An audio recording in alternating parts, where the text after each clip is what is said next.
আমি আসছি ধামরাইয়ের সব থেকে পুরনো ঐতিহ্যবাহী দুর্গাপুজো দেখতে। এই দুর্গাপুজোর বিশেষত্ব হচ্ছে এই প্রতিমা কখনো বিসর্জন দেওয়া হয় না। এটা হচ্ছে পিতলের, আর এটার ওজন হচ্ছে 520 কেজি। প্রতি বছরের মতো এবারও এখানে ঠাকুর দেখতে আসছি পরিবার নিয়ে। প্রতি বছরের মতো আবারও যেন আসতে পারি এটাই চাওয়া। আর এই প্রতিমাগুলো অনেক সুন্দর হয় পিতলের, যেহেতু এটা খুবই গ্লসি একটা প্রতিমা, আর এটা হচ্ছে সব থেকে আলাদা ভিন্ন ধর্মী একটা প্রতিমা, আর এটা দেখতে খুবই সুন্দর। আমরা মানিকগঞ্জ থেকে আসছি, অনেকের মুখে শুনেছি এখানে যে প্রতিমা বিসর্জন হয় না, তো এর জন্য আমরা দেখতে আসছি। এটা একটা বণিক বাড়ি, এখানে অনেক ভালো সুন্দরভাবে পূজা আয়োজন করা হয়।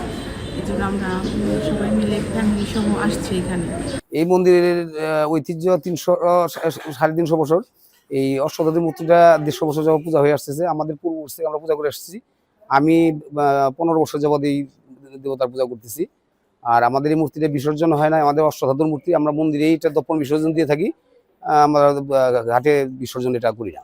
আর এটা প্রায় 150 বছরের পুরনো পূজা, বাংলাদেশে একমাত্র আমাদেরই এই ঐতিহ্যবাহী পূজা, এটা কোথাও নেই। শারদীয় দুর্গাপূজার শুভেচ্ছা সবাইকে। তো আমরা প্রতি বছরই এখানে আসি। এই পূজাটা আমার কাছে এতটাই ভালো লাগে, না আসলে মনে হয় কিছু একটা মিস করে ফেলছি। সো আমার কাছে মনে হয় শ্রেষ্ঠ একটা দেখার মতো প্রতিমা। হ্যাঁ, এই প্রতিমা কখনোই বিসর্জন হয় না, কিন্তু এই জন্যই এখানে আমাদের যে বাঙালিরা আছে সনাতন ধর্মের, সবাই এই পূজাটাকে একটু স্পেশালি মনে করে প্রতিমাটাকে। এই জন্যই এখানে প্রতি বছরই আমাদের ফুল ফ্যামিলি নিয়ে আমরাও আসি বা সবাই আসে। এটা ধামরাইয়ের একটা ঐতিহ্যবাহী পূজা, আর হচ্ছে আমরা সবসময় এখানে ঘুরতে আসি। আর এই পূজার বিশেষত্ব হচ্ছে এখানকার প্রতিমা কখনো বিসর্জন দেওয়া হয় না। আর এটা হচ্ছে বণিক বাড়ি, প্রায় 150 বছর ধরে এই পূজাটা উদযাপিত হয়ে আসছে। আমাদের ধামরাইতে প্রায় 150 বছরের উপরের একটা ট্র্যাডিশন, ঐতিহ্য আমাদের এই বণিক বাড়ি।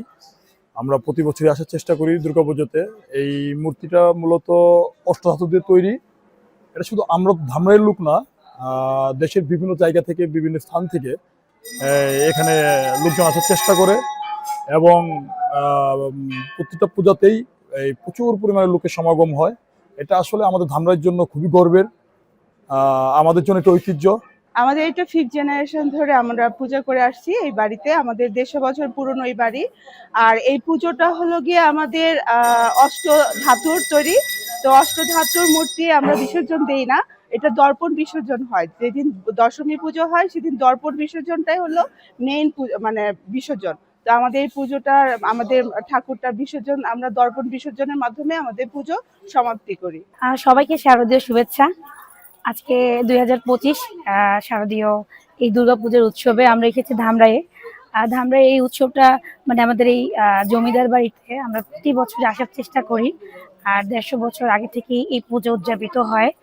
আর আমাদের এই পুজোটা ভিন্ন ধর্মী, তো এখানে আমাদের এই প্রতিমাটা বিসর্জন হয় না, সবসময় পূজা হয়। আর বছরের এই 5টা দিন আমাদের এই বাড়িটা উন্মুক্ত থাকে, আমরা আসতে পারি। আর খুবই আমরা এনজয় করি দুর্গাপূজাতে।